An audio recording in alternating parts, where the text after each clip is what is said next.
What's up, everybody? I'm Alex Giaimo. Today, I'm joined by Karvin, the architect, Chung. I love his nickname. Really into that one. Big Matrix fan, Karvin. Thank you for joining me. Ready for some 2022 big predictions? Let's do it. And thank you for having me on. Of course. Okay, let's get started with an easy one. Very simple. What will you be collecting in the year 2022, Karvin? Well, I'm going to collect as much as I can in the last year, same as last year. And that's called moments. So I'm actually collecting right now. I'm having a moment with you, and it's all about memories. So memories, moments, and then it leads to legacy and storytelling. So that's what I really collect. Outside of that, in terms of trading cards, obviously, if you know my past, I've created some sets in the past, and I'll probably collect some cards for I have a 3-year-old, just turned 3-year-old daughter, and I just want her to collect some of the stuff that I created. So it helps her with her knowing my legacy. That's what it is. Oh my God, what a daddy. She's definitely going to be collecting some moments with her daddy next year. That's for sure. What do you think will be the biggest change in the hobby next year, Karvin? Well, change is always, it's going to happen, right? And we saw a ton in the last 2 years. I think ultimately we've seen a lot of change in terms of like collectible. We've seen changes in terms of grading. I think we're going to see the next disruptive technology or evolution that's going to take place. I don't know what it can be, but I'm hoping that instead of talking about the 2.5 by 3.5 card, we can talk about something that's much more interactive or gamification of the trading card. So I look forward to that coming. Like an NFT, sort of, perhaps? I don't want to call it an NFT, but something in the nature where there's more about the community, involves the community, and moving forward. So, but it still has to be a physical asset, though. We're all talking about physical assets, right? Okay, so you need a little bit of both. I like it. I like it. What do you think collectors will be buying more of next year? Ultimately, we're seeing a lot of Grail cards being nabbed by the higher end collectors.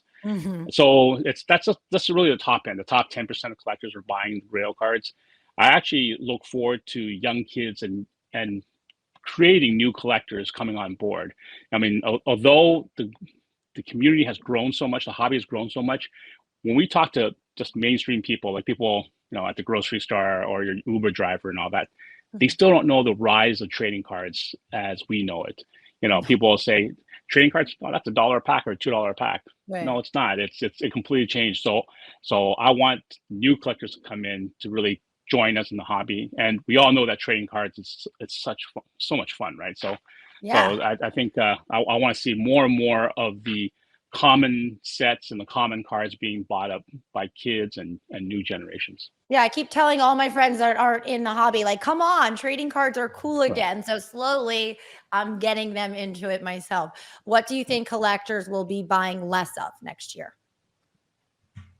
Well, it goes both ways, right? It's kind of polarizing. So when we talk about guys buying Grail cards, you're going to also have some of these people that came in during the pandemic and there were speculators, investors, and now they moved on to being collectors. So they're buying less of the stuff that they utilized to get to them to being this, Grail collector.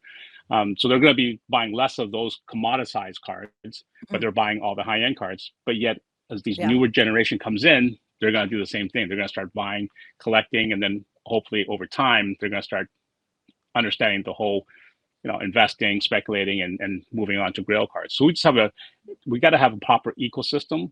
And ultimately, I think for people, so for the guys that are really just been involved, they might start buying something I call sealed wax instead.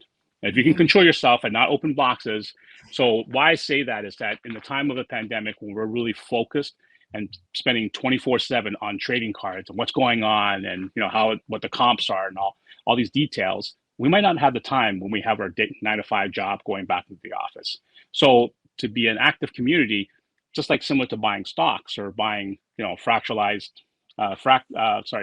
products that are fractionalized on Collectable, let someone else do the work, but you can buy into what we call an ETF fund in stocks. Buying sealed wax is like the ETF fund because now you're buying the whole entire rookie class of that year. And if 1 rookie, 2 rookies, 3 rookies does well, your sealed wax goes up. So instead of buying on singles, you're now buying a whole entire ETF fund. So it'll be like the 2022 basketball class or 2021 football class or baseball or hockey. So I think sealed wax is going to be more then maybe some of the singles that people are so focused on spending so much time on, probably less on the singles. Karvin, what do you think collectors should be doing more of next year? What I feel is that when I meet a lot of the online communities, we talk to people, whether it's like on Clubhouse or Instagram or Twitter, and especially on Instagram, we see these beautiful pictures of cards. I think collectors, more than just seeing the picture, us seeing the pictures, because we see a ton of Jordans, we see a ton of LeBrons and a ton of Lucas. What collectors should really talk about is their legacy and tell the story of what they gave up to get that card, or what they traded off, or how much that card means to them, or was there a moment that that player kind of creates some nostalgic moments in their career with you. So I think that's more important, and I think collectors are going to get to that level. They're going to evolve to saying, I'm going to tell a story besides having a nice card to show off. Okay, Karvin, what do you think collectors should be doing less of next year? We have all these different walls, like, sports card collectors don't like NFT collectors. They don't like video game collectors. They don't like, but by the same token, we all have the same type of elements that drives us to collect and fulfill us, right? So what we have to look at is being less negative towards other communities and invite them in, because we know that sports cards is the granddaddy of them all for collectibles, right? so get them in, cater to their psychological aspect of them, get them into them, make sports cards part of their collectible part of their life, fulfill them, and they're going to be here to stay. So let's break down all the barriers. Don't get negative, be positive, give them that olive branch and invite them into our community, because it is the best. All right, Karvin, in the year 2022, who do you think is going to be the next hobby star? So during the time of 2020 and 2021, we saw the rise of social media. We saw the rise of many media giants that are getting into sports cards. I think what is kind of lacking is, number one, for me, my celebrities is always the collectors, right? Like you could have LeBron James or Michael Jordan. I'll talk to them, say hi, and that's it. But I rather give bro hugs and take pictures with the collectors than I do with the athletes, because they enjoy something that I enjoy, right? We have like interest. But ultimately, I think there's been a lot of content creators, newer people, younger generations, Generation Z, as we call them. What's actually the stars of our hobby is the OGs. We've kind of forgotten about the OGs. The guys are, baby boomers and Generation X that has been in this business for 20, boomers. 30. Like myself, like I've been in the business for 40 years, 40 plus years. And, amazing. It comes down. So I think there's a lot of experience that many people can learn from, and we can help educate them in terms of business cycles of the trading card business. But with that being said, the business is better than before, and we got a lot more participants, and the community is stronger than ever. So. All right, Mr. Architect, what established company should collectors follow next year? Well, the first one is obviously Collectable. They're putting on this great event going on in January, and they're coming with new ways of fractionalizing assets, whether it's game used, which is hotter than ever, trading cards, wax boxes. I think just in sports alone, the opportunities are endless.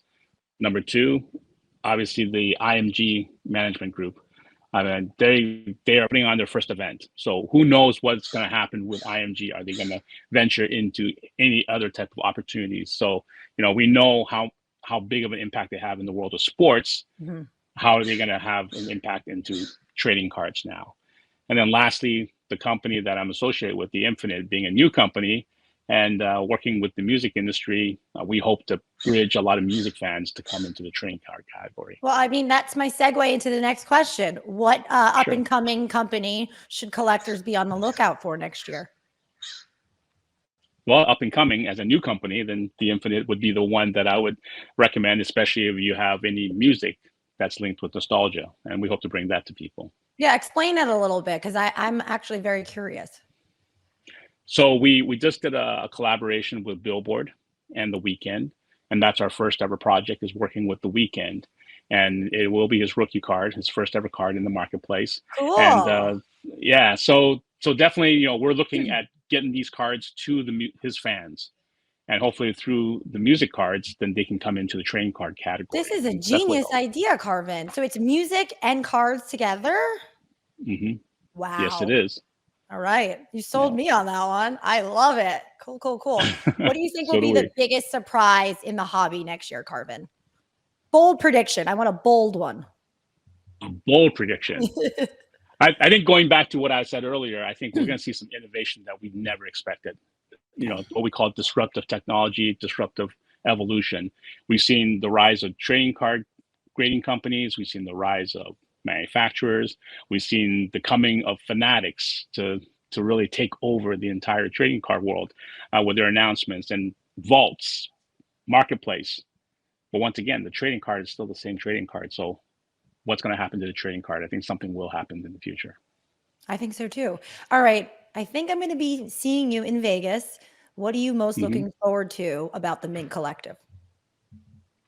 Just meeting people, giving, you know, bro Giving hugs. those bro hugs. Yeah, I love bro hugs, and you know, just in a time of 2 years of the pandemic, you know, obviously I met up with some people at the national and at the industry summit. But there's certain people like, you know, Ezra I never met. So it'll be nice to get that first face to face, have a drink and discuss opportunities together, or even just talk about our family. At the end of the day, trading cards is just a platform. It's always about the community and the engagement of the community and how we get along and build relationships. Relationships is key to everything in life. So I'm looking forward to the opportunities of building those relationships with everyone. Okay, well, I'm not a bro, but I can be. So I'm looking forward to a bro hug as well. Okay. Okay, for sure. I will see you in Vegas. Karvin Chung, thank you so much for joining me. Okay, thank you.